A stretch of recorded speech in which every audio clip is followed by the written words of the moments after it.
Hello and welcome to Faith at Home, episode 7. And this week's theme is kindness. Now, earlier in the week, Nikki told the story of the Good Samaritan using fruit. So we're going to look at the Good Samaritan story.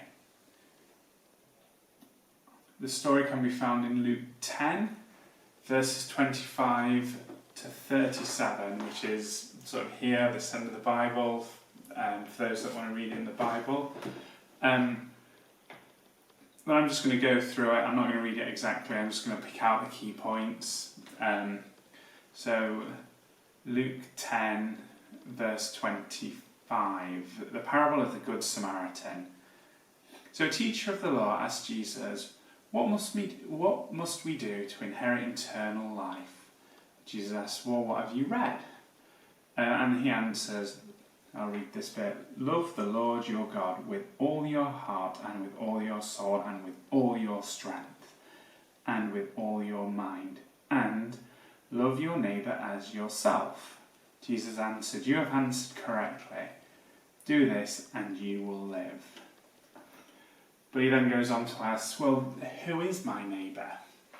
And then Jesus tells the story of the Good Samaritan. He says, a man was going down from Jerusalem to Jericho. He fell into the hands of robbers. They stripped him of his clothes, beat him and went away, leaving him half dead. A priest happened to be going down the same road. When he saw the man, he passed by on the other side. So too a Levite, when he came to the place and saw him, he passed on the other side. But a Samaritan, as he travelled, came where the man was, and when he saw him, he took pity on him. He went to him and bandaged his wounds, pouring oil and wine. Then he put the man on his own donkey, brought him to an inn, and took care of him. The next day he took out 2 denarii and gave them to the innkeeper. Look after him, he said, and when I return, I will reimburse you for any extra expenses you may have. Which of these 3 do you think was the neighbour of the man who fell into the hands of robbers? The expert of the law replied, the one who had mercy on him. Jesus told him, go and do likewise.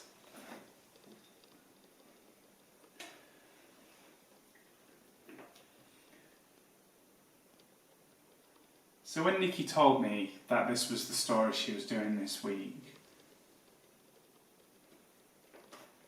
I found it quite hard. I think, at Sunday school age, we think this is a nice story about a Samaritan who is kind and generous. But I found it quite hard. I think the reason being is when I was thinking about it, I thought about who the villain, who the person we don't want to be in this story is. You see, Jesus didn't even give the option of being the robber. And I think if you set out not to be the robber, the guy that puts in the injury, you'd probably set your bar a bit too low. But what about the priest? What about the Levite? They're the people that actually, I think traditionally, we seem to make the bad guys of this story. The guys we don't want to be, the guys that didn't behave correctly. And I actually found that challenging, because what did they do? What did those guys do? See, they came by someone who was hurting. And just a bit of backstory with them, the guy might have been bloody, and that would have made the priest and the Levite unclean. It would have had great cost to them. It would have stopped them worshipping in the temple until they were clean again.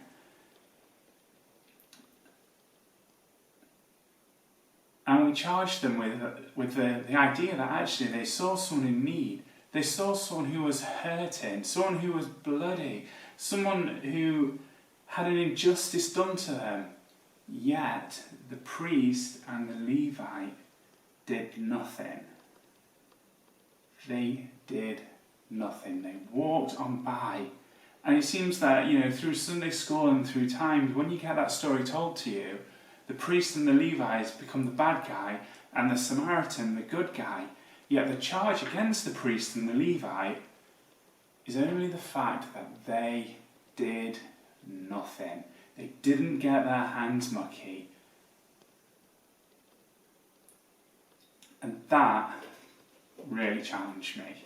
That I found incredibly hard reading, especially with what's going on at the moment.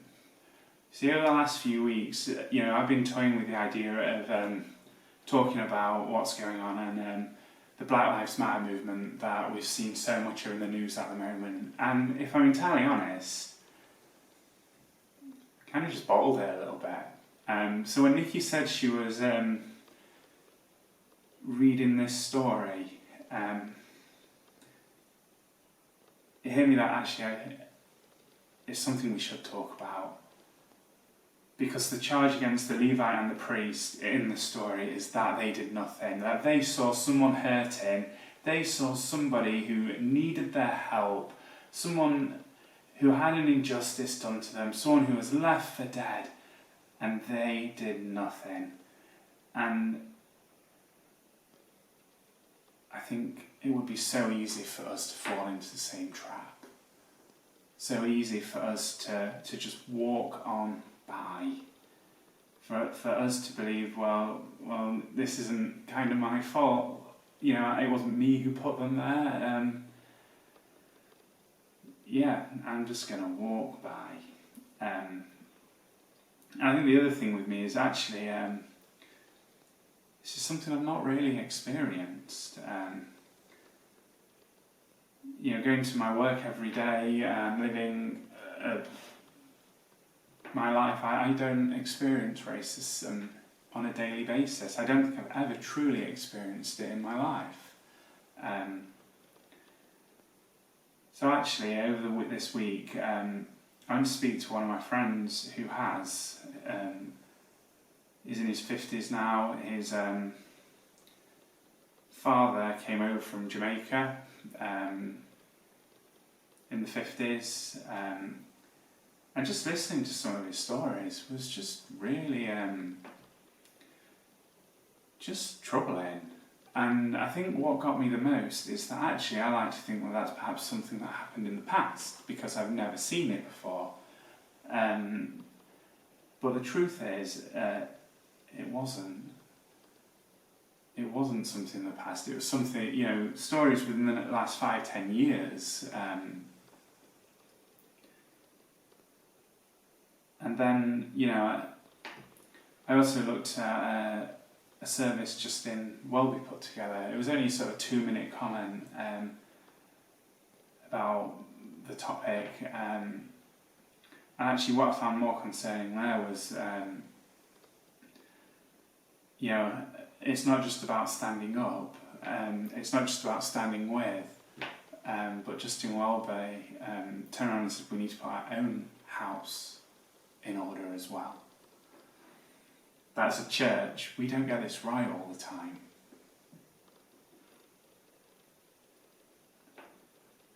And that was only a few days ago he said that. And I found that hard as well. And I think everyone's circumstances will be different. And I find it, I can't sit here and tell you what you perhaps need to do about this. But actually, when we look at a biblical model of kindness, when we look at loving our neighbour, actually it's very clear, walking on by isn't an option. That we need to get our hands mucky. That we need to stand by people who are wounded, stand by people that are hurting. Walking by is not an option. Normally I just leave you with a song, but today I'm not going to do that. I'm going to put a song at the end of the video, but I just thought it'd be good if we could just spend a minute or so in silence, just thinking about what God is actually calling us to do. What this actually means for us as a church. Again, I don't know what everyone's individual circumstances.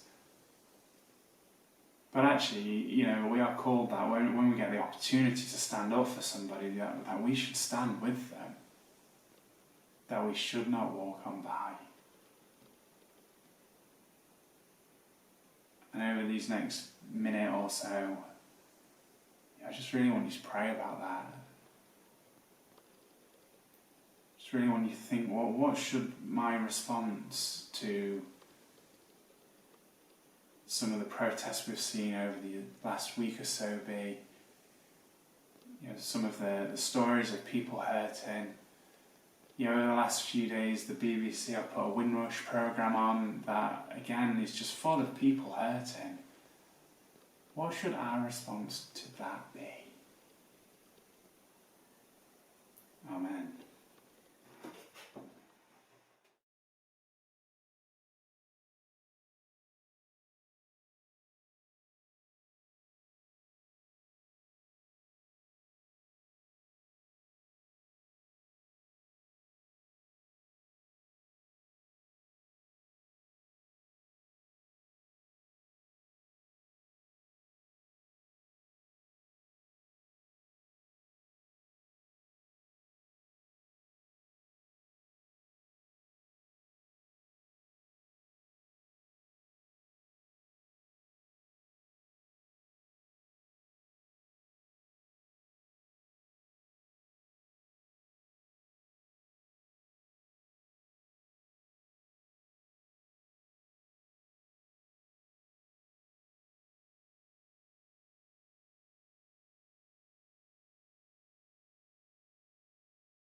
Justice, Savior to all, came to rescue the weak and the